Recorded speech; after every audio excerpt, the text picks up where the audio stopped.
Sementara di Nusantara tengah berlangsung gejolak dengan hadirnya Portugis yang berpusat di Malaka.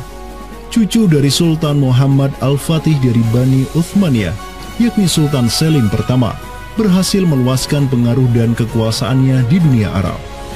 Pada tahun 1517, beliau berhasil merebut Suriah, Mesir, dan Hijaz dari kepenguasaan kaum Mamluk. Khalifah Al-Mutawakkil 'ala Allah ketiga dari Bani Abbasiyah beserta Syarif di Makkah kini menyerahkan kepemimpinan umat Islam sedunia dan pelayanan dua kota suci kepada Sultan Salim pertama, penguasa Uthmaniyah yang bukanlah mereka berdarah Arab. Perlu dicatat bahwa penjelasan tentang Al-A'immatu fi Quraisyin itu, kalau kita merujuk kepada kitab Ar-Rawdah, Rawdatul Thalibin wa Umdatul Muftin, memang ada hal yang menarik di sini. Di satu sisi ada mengatakan bahwa syarat khalifah itu harus Quraisy. Tetapi Imam Nawawi sepakat ketika katakanlah dari Quraisy tidak ada, terus diambilkan dari mana? Maka kemudian disebutkan di situ ya di luar Quraisy, bisa dari bani ini, itu yang disebutkan di dalam kitab Allah.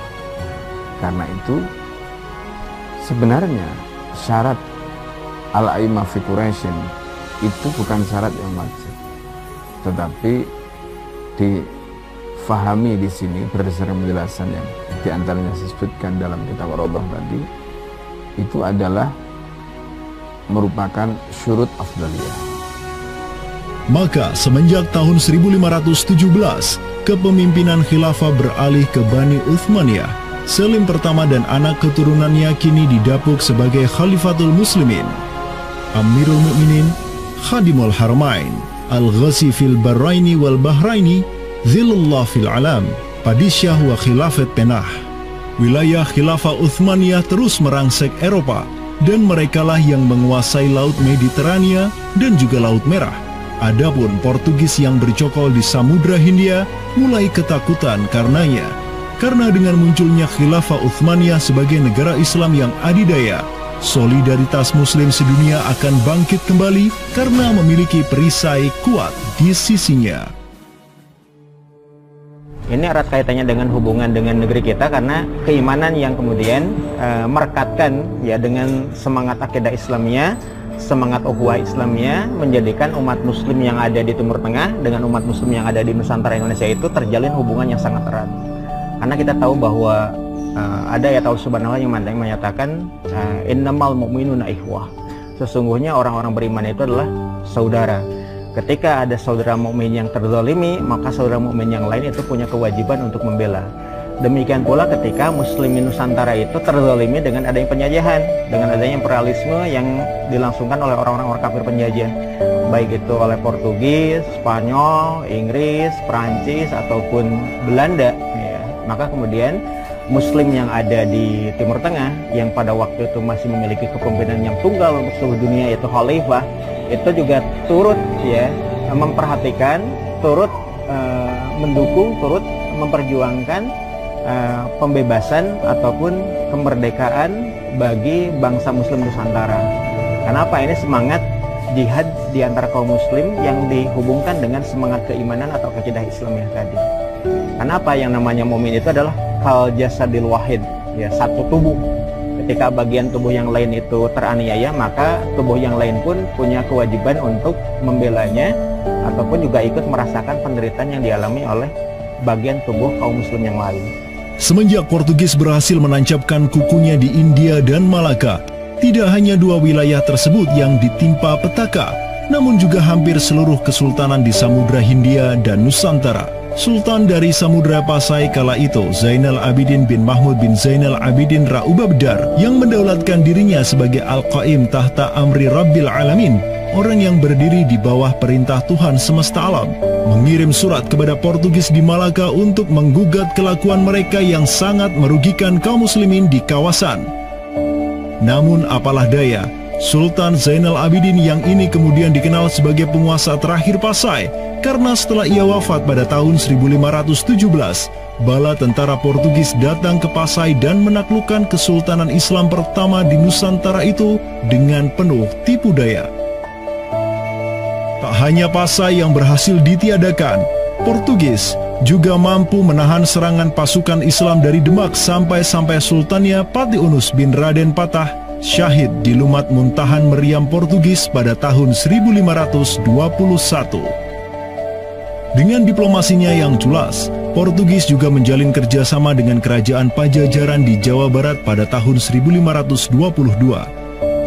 2 tahun berikutnya, kota Blambangan, Panarukan, dan Kediri yang masih menjadi basis kekuatan Hindu di Jawa menawarkan kerjasama dengan Portugis. Maka, Portugis banyak sekali mendapat aliansi sesama kafir yang berada di berbagai wilayah di Nusantara untuk bersatu padu menghantam kekuatan politik Islam yang baru tumbuh di Pulau Jawa. Bahkan di Maluku pun Portugis berhasil menancapkan kuasanya semenjak tahun 1536.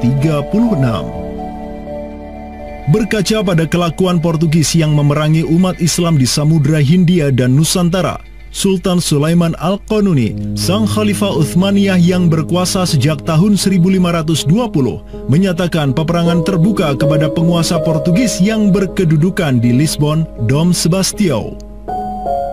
Telah dilaporkan kepada saya bahwa jamaah haji dan para pedagang muslim yang datang dari India melalui laut telah dianiaya.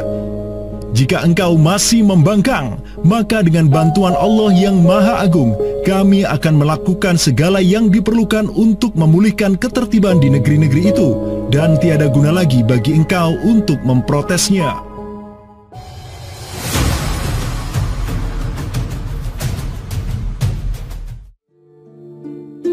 Penjaga kedaulatan Islam di Sumatera yang harum selama ratusan tahun, Samudra Pasai, kini sudah sirna di bawah kungkungan Portugis. Namun, harapan kemenangan itu masih ada. Karena tak lama setelah itu muncul kekuatan baru yang terbit di ujung utara Sumatera, Kesultanan Aceh. Kita mengetahui bahwa Sultan Aceh yang pertama adalah Sultan Ali Mughayat Shah. Ya, beliau wafat tahun 1530. Dan ini merupakan masa yang bersamaan dengan Sultan Sulaiman Al-Qanuni dari Khilafah Utsmaniyah. Prestasi Sultan Ali Mughayat Shah telah dicatat dengan tinta emas sejarah. Kegemilangan Sultan Aceh pertama itulah yang direkam Syekh Ahmad Zainuddin Asy-Syafi'i Al-Malibari, yang merupakan murid dari ulama tersohor Ibnu Hajar Al-Haytami. Dalam kitabnya Tuhfatul Mujahidin fi Ba'di Akhbaril Burtukaliyin, Syekh Zainuddin Asy-Syafi'i menulis, dan mereka, orang-orang Portugis, semoga Allah mengalahkan mereka, mendatangkan berbagai barang dari negeri-negeri yang jauh. Mereka menjadi ramai dan bertambah banyak di kawasan. Para penguasa berbagai pelabuhan menuruti kehendak mereka sehingga mereka sepenuhnya menguasai pelabuhan-pelabuhan tersebut. Pelayaran hanya dapat dilakukan dengan jaminan keamanan dari mereka. Perdagangan dan kapal-kapal mereka bertambah banyak, dan sebaliknya, perdagangan muslimin di luar kapal-kapal dan benteng-benteng yang mereka bangun makin merosot. Tiada seorang pun yang dapat merebut kota-kota pelabuhan itu selain Sultan yang mujahid, Ali Al-Asy. Semoga Allah menerangkan kuburnya. Karena Sultan Ali Al-Asy lah yang telah membuka Sumatera dan menjadikannya Darul Islam. Semoga Allah membalas kebaikannya untuk kaum muslim dengan sebaik-baik balasan.